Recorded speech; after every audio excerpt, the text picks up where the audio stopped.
knees banged, and it looked like she hyperextended. Inside, Sauer. So she'll be icing it after the game. Page has 6. Oh, the good sign was it wasn't a twisting motion. It was more just the knees knocking. Shepard, that's the first open look she's had all day, and she nails it. Well, Penn State was able to go inside, outside. Good ball movement, good ball rotation, and also good cutting. In spurts, they've had that in their half-court game, but they're not able to sustain it.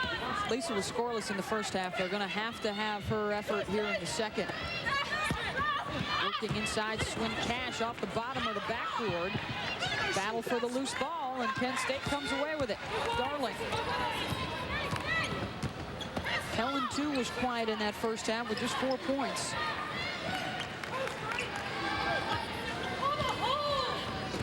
Walseth off the screen. Nice little dump down to Garner. The reason that Penn State's able to get the good rotations and the good pin off that down in the post area is because of this man-to-man that Connecticut's running at. They're not rotating as well. Bird with the miss, Darling with the rebound. And that's why Connecticut went into that 2-3 matchup zone. Tough pass by Darling. Tried the no-look to Garner, picked off by Bird, and the result on a Brosimova layup and the foul. If you can't get position, get out of the way. She's going to make the easy layup. If you're going to foul, then foul hard and don't let them make the basket. They've got to make a decision. I'm sorry, Beth. And Maren Walseth looked like she was undecided. She never had the angle. She wasn't quick enough to get back there. Brosimova is already there. Contact. She was standing straight up. And that's the one mistake that basketball players make, is that when you come down to take a charge, you've got to bend your knees because it gives you better positioning. And that is the third personal on Maren Walseth. The leading scorer today for Penn State as Kenitra Johnson comes on for Connecticut, replacing Ralph. And Walseth will have to leave the game for Penn State, replaced by Rashawna Barnes. Coming into this game, Gino Ariema was saying in the paper today that, hey, we're looking at this as a Final Four game. We're going to come in and play Penn State like this is for the championship. We're going to play hard. But also, if we lose this game, we know what we have to work on because it's early in the game. It's a win-win situation. Nearly taken away by Johnson, and she's able to force the turnover. There's head coach Carolyn Peck of the Orlando Miracle with one of her star players, Nikisha Sales, formerly of the University of Connecticut. Carolyn will be joining us in just a couple of moments here. Keisha Sales was a rookie this year and had some exciting times at the University of Connecticut. Some great plays. Schumacher crashes the glass and puts it back. She's got 10. And just think what Connecticut could be doing if they had a healthy Tamika Williams. Once again, Williams injured. This, well, actually not an injury, but something that's been building up all season. They had to go in and do some surgery on a stress fracture. They hope to have her back in 5 to 6 weeks. It shows you how deep this Connecticut team is. Barnes off the mark. Sue Bird the other way for Connecticut. Has a Brosimova with her.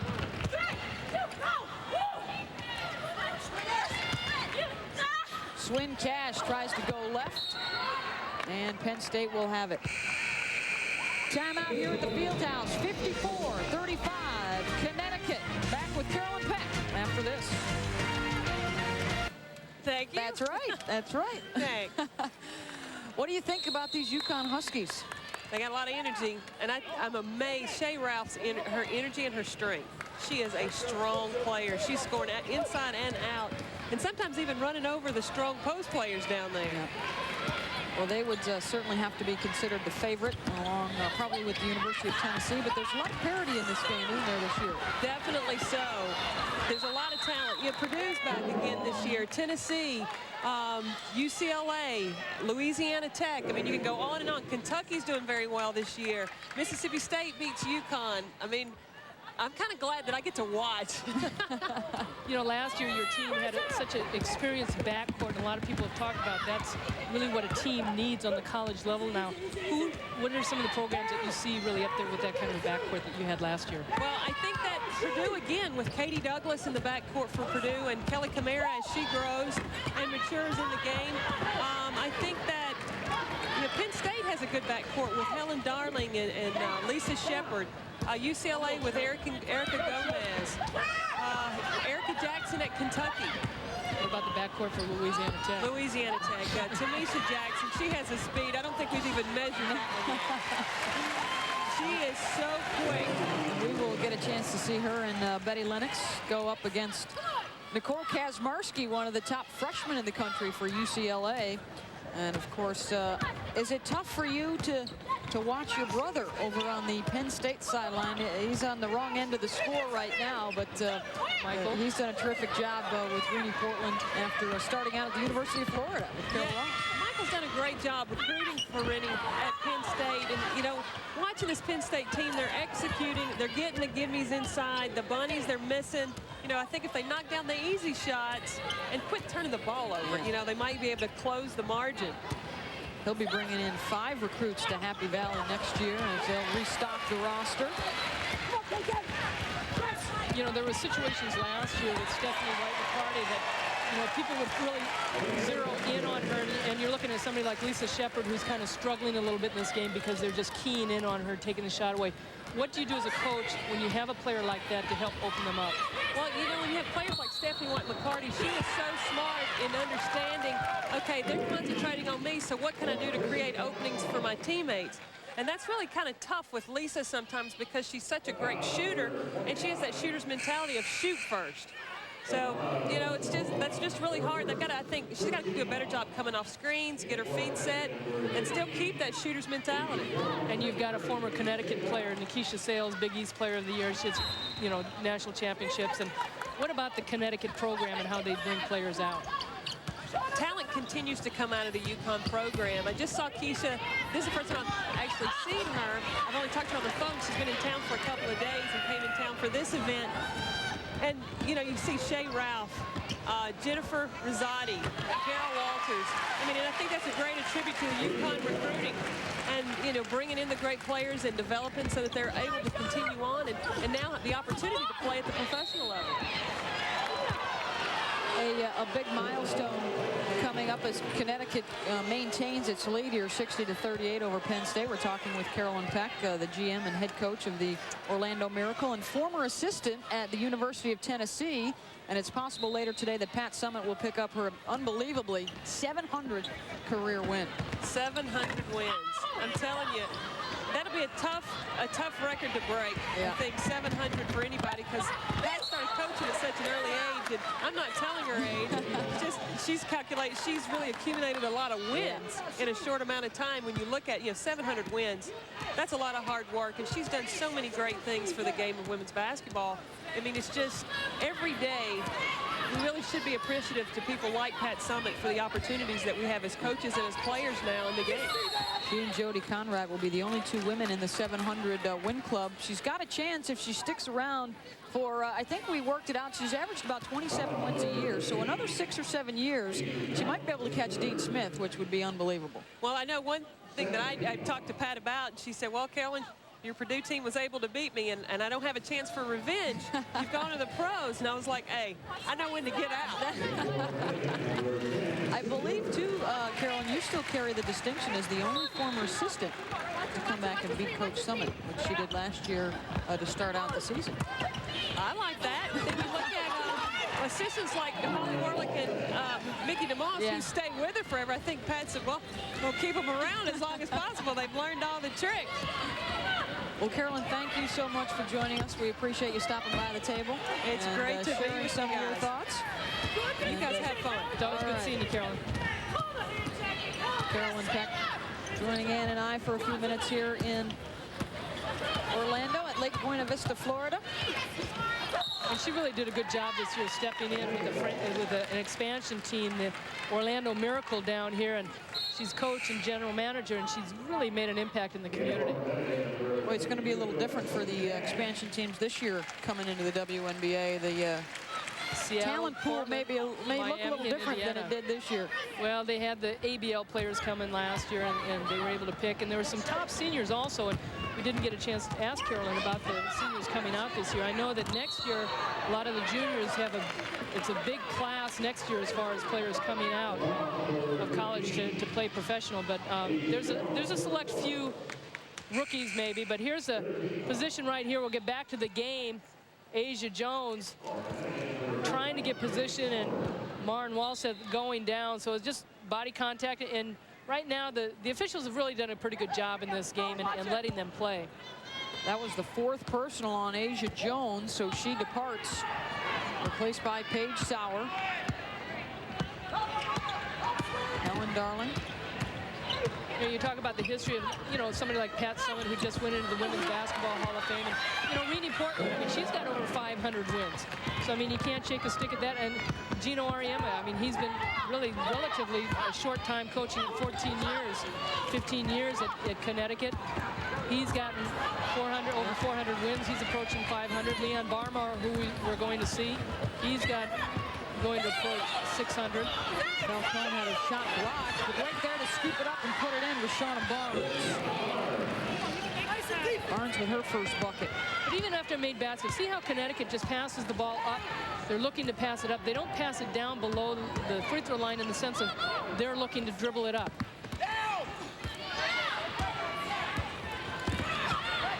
Bird, nice crossover to use the Sauer screen. You know, you talk so much about Gino Auriemma getting on Svetlana Brozimova. He's kind of gotten on Sue Bird quite a bit this year, and as far as her decision making, and he wants her to make good decisions at right times, and so she's kind of been yelled at quite a bit too in practices. Got 4 assists to go along with 10 points today. On the run, Ralph to Cash. Leads back up to 20. Cash has 6. Connecticut's continuing to shoot 55% from the floor. Lisa Shepard fouled on her drive to the basket. And the foul is the first on Shea Ralph. Shea has led the way today with 13. Talked to Chris Daly before the game, and she was saying how consistent she has been, and she comes out to play every game. And it's not so much like Carolyn Peck was talking about. Stephanie White-McCarty could create other things, not just a shot for herself, but for her teammates. And that's the kind of play Shea Ralph is that she can do other things. And at one point, she hadn't had any points early in this game, and all of a sudden, boom, she was at 11 points. And there's co-head coach Chris Daly. Falcone gets the second free throw, and with 10:24 to go, it's a 19-point Husky lead. World Resort, home of the PGA's Walt Disney World Classic. And this one... Come on, Sue Bird! Spread! Well, one of the challenges for Auriemma and his staff throughout the season will be how his team deals with having big leads, and how do you stay focused, how do you stay sharp out there on the floor. Good passing right there by Connecticut. Didn't lose their concentration. And again, as much as Gino Auriemma gets on them and he yells at them, they know where he's coming from. He loves his players, and he demands and expects a lot from them. And he knows the capabilities that they have of not only learning the game, but what they can produce and how much they can grow. Some players can accept that, some players can't. We ain't gonna score. We're out of it. Our minds are out of it. Come on, let's go, guys. But I think also the teams like Connecticut, Louisiana Tech, Tennessee, Georgia, UCLA, the teams that are constantly up there at the end of the season are teams that have had tough preseason games, because they know if they play the top teams in the country, that's going to prepare them for the finals, or the NCAA tournament, I should say. Shepard working inside, misses the easy one. And Connecticut's going to make them pay at the other end. 13 for Sveta. And Penn State needs a timeout. 67-48, Connecticut with the lead. Stay here. Just a 30-second timeout. Like shit. It really does. Our offense looks like hell because we're not moving anymore. We're not moving anymore. We stop. You pick up your dribble too soon. Let's keep the ball alive and let's bang it. We're going to get layups now. We haven't even run it one time till we get the first cutter. Hey, let's go. Come on, Sue. 5 right now. Now, 2 great nights of basketball next week with the grade 8 on Tuesday night. It starts at 7 with Michigan State, Kansas, and then at 9 it's Arizona, Connecticut. On Wednesday night, the action starts at 7 again with Temple, Gonzaga, and then the battle of number 1 and number 2, Cincinnati and North Carolina. Great teams, and great players, and great point guards at the grade 8. Khalid El-Amin, Pepe Sanchez, Ed Cota. Some terrific points in action on Tuesday and Wednesday night. Jeff Boschee at Kansas as well in that group. That's a pretty good lineup right there. The teams that have a shot at the Final Four simply because they have that guy running the show. They can handle the basketball, handle the pressure. And that's something that we're seeing in this tournament as well with the Sue Birds and Helen Darlings and Tamisha Jacksons. Some upperclassmen leadership. UCLA, when they get Erica Gomez back, and that will free up Nicole Kazmarski to move over to the 2 spot where she's more at home, although she's done a good job at the point thus far.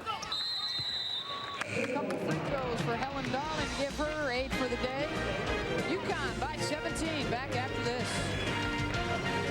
Right, Connecticut with the lead over 11th ranked Penn State, 67-50 with 7:48 to go in the second half. And the Phillips storyline, Maren Walseth coming up big for Penn State with 16 points, but for Connecticut, 17 second chance points, plus 13 on the glass. And Shea Ralph, another consistent performance here for Connecticut. She really has. Connecticut also has done not only a good defensive job as far as the defensive field goal percentage, but also holding Penn State to only 12 assists, which is a team that averages 20 assists as a team. And Connecticut themselves has 14 assists. Abrosimova. This is off glass, and now Falcone. The breakout for Penn State. Garner running the floor. Falcone will pull up instead. Not a bad shot if you use the glass. Yep. I'm surprised that more players in this game do not use the glass. Well, Svetlana Abrosimova does. Another layup for Connecticut. Abrosimova's got 15 after just 2 in the first half. And at one time against Old Dominion, which they beat 109-66, they had shot 79% from the floor, and a lot of it was layups. Maren Walseth comes right back, and again, Abrosimova ahead of the pack. Illustrating the importance of transition defense whenever you play the Huskies. And also, you can see that the Connecticut coaches coming out of this timeout really want to push the ball still up the floor, because mentally, at one point, Gino Auriemma felt his team was out of it. Oh, we're not going to score. And she's afraid to score in the lane because she might get hit. Typical damn European play.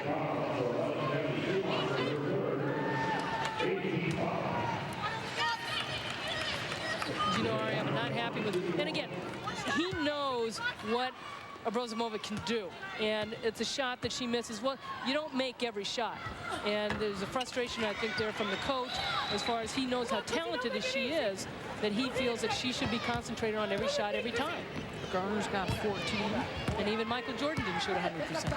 Well, the rap on every European that comes over here is that it's they don't like the contact. Yeah, exactly. Much more of a finesse type of a game.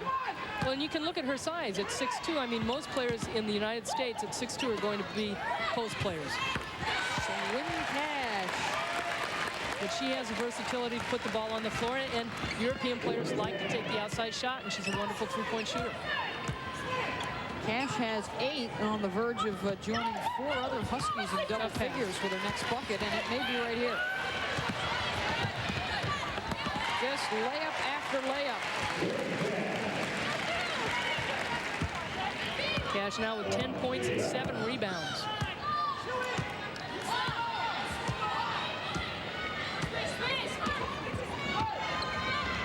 Working inside to Walseth. Now Darling off the dribble, goes to the left. Garner, nice takeaway and follow. Garner has stayed strong for this Penn State team. She's just really playing consistent. They've been able to take advantage of the size inside. Garner with 16, Walseth with 18. And here's what damage the Huskies can do. Well, the Huskies have been doing it all game long. Not a good pass by Walseth. I mean, the pass was made right to Shea Ralph. And again, we talked about how this Connecticut team, they release. They know that they're off to the races, and Gino Auriemma has players that can run the floor and also rebound the ball. So let the rebounders rebound, and somebody's going to break and try and get a long pass. Abrosimova. Finds Bird. And if they don't have the long pass, you can see how the Connecticut team is going to set it up in their half-court game. Nice cut by Ralph and the rejection by Garner. Nice block, and also gets it a la Bill Russell. And then taken away by Ralph. And another blocking foul as Ralph goes down hard. Now, Renee Portland cannot believe the call. At one end of the floor, Shea Ralph got called for a charge against Penn State. Penn State tries to get the defensive position right here, but a good hustle play by Shea Ralph. Block right here, ball here, but then watch Shea Ralph stay after it. Then it comes down low after she goes down. Looked like position right there by Darling all the way. Shea Ralph, nonetheless, is going to go to the free throw line. And maybe a lot of those two are hustle plays by Shea Ralph when she get calls. Well, she went back after the block and chased down the Andrea Garner and stripped it away. And Ralph now 6 of 6 from the line. In practice yesterday, too, Gino Auriemma talked about in the press, hey, go ahead and let the post players get the ball. They can't bring it up. Take it out of the guard's hands. Shea Ralph, again, all over, trying a little bit too much passing right there. And there's a perfect example of Gino Auriemma. He says, Svetlana Brozovich, she's got to go up for the shot. On a 2-on-2 situation down there, it's too low. You've got to create the contact. You can't pass it in the lane like that. Reminder, game 2 of our doubleheader on ESPN. 15 points per game.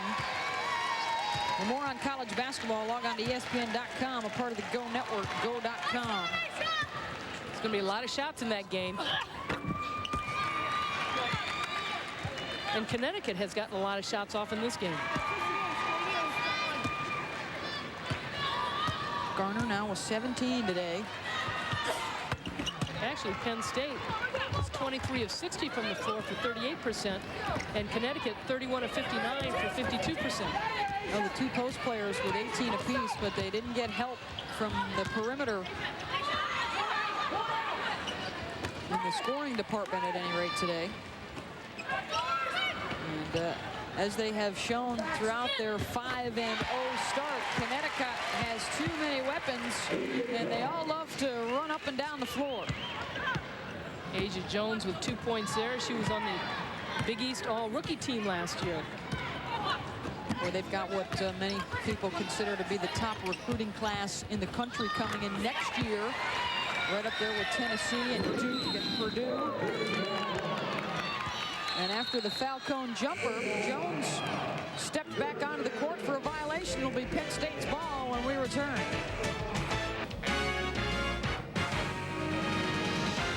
ESPN's exclusive presentation. Double figures leading the way for the top-ranked Huskies. Connecticut over Penn State. With under 4 to go, 77-62 our score. Good defense by the Huskies. Penn State, we saw them in practice yesterday. They did a very good job on their out-of-bounds plays and working it. When they run their different options, they do get good shots. Lisa Shepard will head to the free throw line as Penn State tries to make a late run. Once again, just 9 players on the roster right now. So everybody has to contribute. And, you know, you talk about a late run by Penn State, and there's a Penn State bench, and not a lot of emotion right now with the way the game is going. But this is a team that they could get back into it with 3-point shots, but they are only 4 of 11 from 3-point range, and they're a team that takes almost 16 3-pointers and shooting 40% from 3-point range. So give credit again to Connecticut as far as holding Penn State, not only just not shooting the ball well inside, but also from 3-point range. Well, it's a situation you'd rather not be in, but you make do when you've got a small roster. And Renee Portland says, hey, we've accepted this is who we've got to work with this year, and it's a great group. She says, I love this team. They all work hard, and they all know that they've got to go out and perform as Sue Bird nails the 3.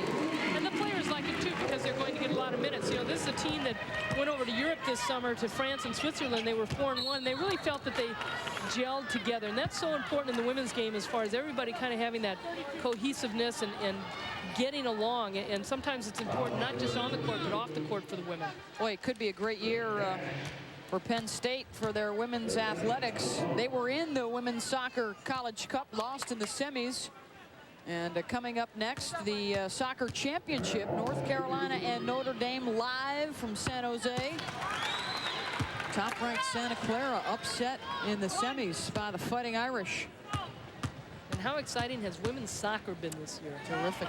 With the World Cup and the World Championship team going around, they're touring and playing in different areas in the country to give more exposure, again, not only to just women, but also to the soccer. And Penn State's volleyball team, which has played for the national championship the last 2 years, is still alive as they get ready for the regionals in their postseason. They're #1 in the country right now.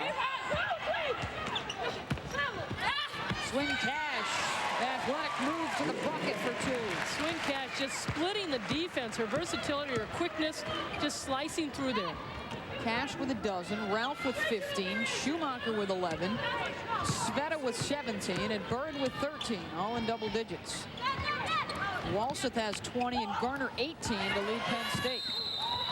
And for the 4th game in a row, shooting over 52%. Yeah. They have been the best or very close to the best in terms of their field goal percentage the last 3 or 4 years. Well, what's good about this Connecticut team, too, is not only the outside shooting. They haven't had to shoot the 3 so much in this game so far, but they've got the versatility. They've got size inside. They're deep at the post position. They've got versatile players on the wing. They've got good guards. And where they might be short as far as the point guard, you've got Sue Bird there, and then Marcy Zell at 5'7", a junior. But you put Shea Ralph up there. Shepard hits the jumper. Well, in most instances for Connecticut, unless you pull up on the break and stay out beyond the arc, they haven't had a whole lot of opportunities really to shoot the 3 with all the transition baskets they've been able to manufacture this year. Backdoor cut, Ralph. Boy, Penn State's coaches are just dying to get a charge called on Ralph. I think that's 5 collisions, and she's gotten the blocking call every time. Well, if teams can't see, if you can't weak side help off the back door against Shea Ralph, you got to come out maybe a little farther away from underneath the basket. But Shea Ralph, the Honda player of the game with 15 points, 8 of 8 from the free throw line. She's been solid. She missed 4 free throws in practice yesterday, and people are going, what is the matter with you?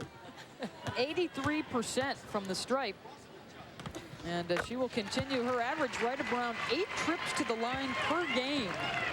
And just fantastic numbers, and it really echoes the aggressiveness with which she approaches this game. And also the hard work that she has put into her game and improving and coming back from that knee injury.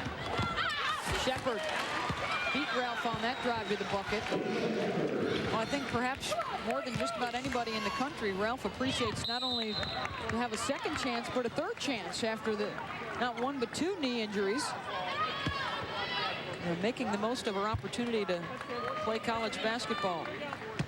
North Carolina and Notre Dame will get their kicks next on ESPN at the NCAA Women's Soccer Championships. The College Cup will be decided out in San Jose. That is live following our game on ESPN. And for more basketball, ESPN2 at 3:30 Eastern. We've got UCLA and Louisiana Tech, 2 top 5 teams right here at Lake Buena Vista.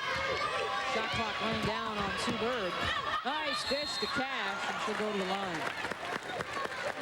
How about Connecticut? No post in there. Basically perimeter players putting the ball on the floor.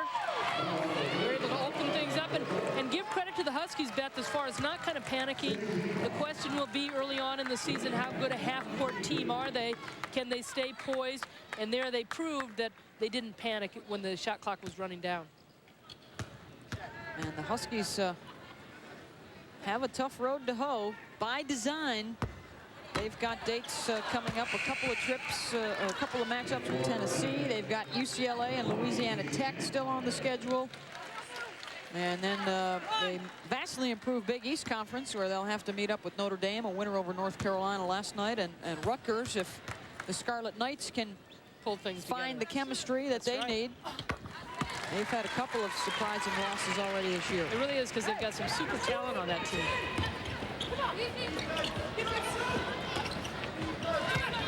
Garner hits the jumper, and Andrea now with 20. Should be some terrific matchups in the Big Ten this year, too, with Penn State, Illinois, and Purdue.